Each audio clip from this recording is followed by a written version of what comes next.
अधिक मास महात्म्य अध्याय 3. कृष्णाय वासुदेवाय हरे परमात्मने प्रणतक्लेशनाशाय गोविंदाय नमो नमः. श्री गणेशाय नमः. थरथर कापणाऱ्या दीनवदन मनुष्यरूपी व्यक्तीला पाहून श्रीकृष्णाने विष्णूला सर्व माहिती विचारली. त्यावर विष्णूने पुरुषोत्तमाला म्हटले, सर्व 12 महिन्यांना आपापले स्वामी असतात व शुभ कार्यांना ते उचित असतात, पण या अधिक मासाला काहीच मान नाही. सर्व महिने त्याची चेष्टा करतात. लोक त्याला मलमास म्हणतात.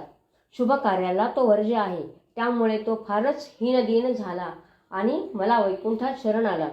पण याचे दुःख तूच दूर करू शकशील, म्हणून मी याला येथे घेऊन आलो आहे. तरी याचा उद्धार करावा. श्रीकृष्ण म्हणाला, विष्णू, तू हे फार चांगले केलेस. तू ज्याचा स्वीकार केलास त्याचा मीही स्वीकार करतो. यापुढे त्या मासाला माझेच नाव पुरुषोत्तम हे दिले जाईल. याला सर्व महिन्यात श्रेष्ठ करतो. माझे सर्व ऐश्वर्य मी आत्ताच याला देतो. तसेच हा मज समान होईल आणि पवित्र मानला जाईल, पूज्य होईल. सर्व महिन्यात लोक स्वार्थाने सकाम उपासना करतात, यज्ञाधिक करतात, स्वर्ग भोगतात, परत जन्माला जातात. पण या महिन्यात जो कोणी सकाम किंवा निष्काम भावनेने दानादी व्रते करील, त्याचा परिणाम म्हणून माझ्या निजधामास तो प्राप्त होईल आणि त्यांना मोक्ष मिळेल. इतकेच नाही, तर या मासात जो माझी पूजा करील तो भक्तही मजला प्राप्त होईल. जे लोक याचा तिरस्कार करतील त्यांना अत्यंत दुःख प्राप्त होईल. आणि जे स्नान, दान, उपोषण, व्रते, नामस्मरण, पूजन इत्यादी सत्कर्मे या मासात करतील त्यांना महद्भाग्य प्राप्त होईल. श्रीकृष्णाचा असा वर मलमासाला प्राप्त झाला.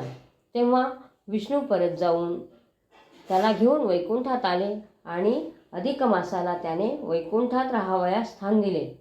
असे सांगून श्रीकृष्ण पांडवांना म्हणाले, तुम्ही वनवासात आल्यापासून पुरुषोत्तम मास एकदा दोनदा येऊन गेला, परंतु तुम्ही दुःखात असल्यामुळे तुम्हाला त्याची आठवणसुद्धा झाली नाही. तुम्ही जर त्या मासात व्रत केले असते तर तुमचे दुःख टळले असते.